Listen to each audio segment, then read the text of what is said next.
Week 1 leader, signing in. What's up, bitches? It's week 2. All right, let's talk matchups. First off, we've got me versus Julian, OwenTopSteveBottom versus whatever fucking shitty team name you have. Oh, Forte Oz to Freedom. I don't even know what the fuck that means. But I'm not a Bears fan because I don't root for losing teams. Except for the White Sox. Let's just be honest.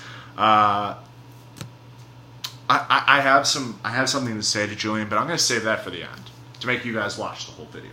Now, next matchup, we've got mostly like All-Stars, Owen, versus TJ, CJ, and BJ's. Now, Steve is suffering from a phenomenally underperforming Anderson on Thursday night, and Steve, it's not looking good for you, buddy. If I were to diagnose this, if I was to be in your shoes, I would diagnose this as terminal. This could be a fucking body blow. You will probably not survive this. You have, by my calculation, until Monday to live. Next up, Gronky Kong, which I'm going to get to that team name in a minute because there's several things wrong with it, versus Let's Get Richarded. Chris, what can I say? You've got a tough matchup because Voss has a horseshoe that has just been shoved so far up his ass that he has permanent good luck.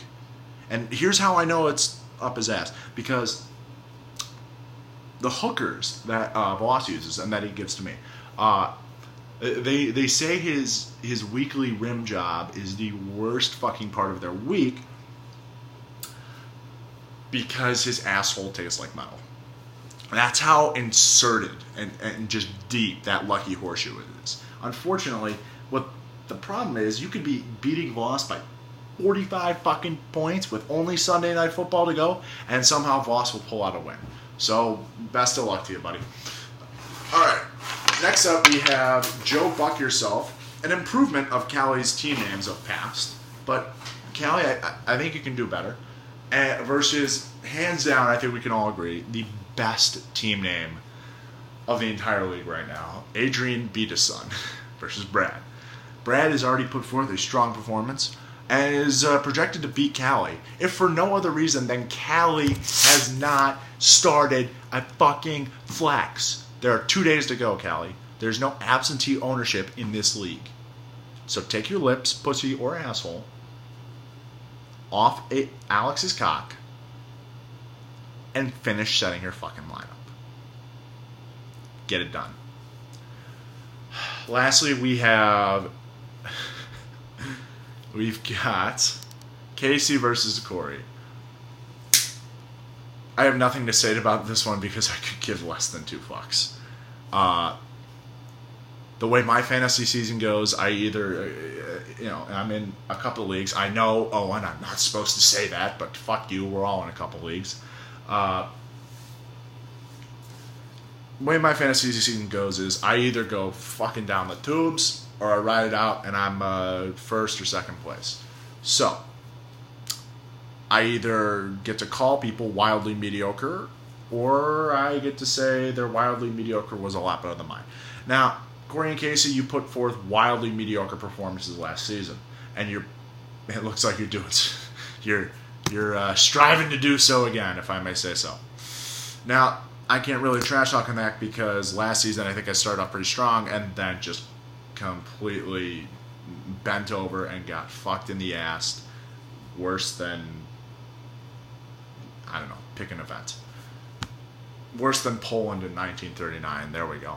So, also I got to give a big shout out to Corey for not doing that Dez Bryant trade with me. Oh, I am so... not only am I glad I didn't keep Dez Bryant, because I was strongly considering doing that, and I almost did. But I'm even more glad that, Corey, you said no to that trade for Rodgers for Bryant. And to be honest, it probably, at the time, was good. You should have said no, because you would have put all your fucking bags in the Packers basket. Because you got Lacey, you got Cobb, you would have Rodgers, you would have been pulling an Owen... but Owen's doing it with the Seahawks, which Owen, terrible fucking idea. Never bet on one team, you dumb motherfucker. Especially with a fucking quarterback who's 5'11" or whatever the fuck Russell Wilson's midget ass is. Lastly, if I can return very quickly to my message to Julian. Julian, I am going to destroy you. I am going to eviscerate you. I am going to obliterate your insides. You won't fucking walk right, alright? You know how fucked up your walk is gonna be? It's gonna be more fucked up than some blonde hooker who gets fucked by a donkey in Tijuana. That's what I'm gonna do to you. Later, motherfuckers. Ian out.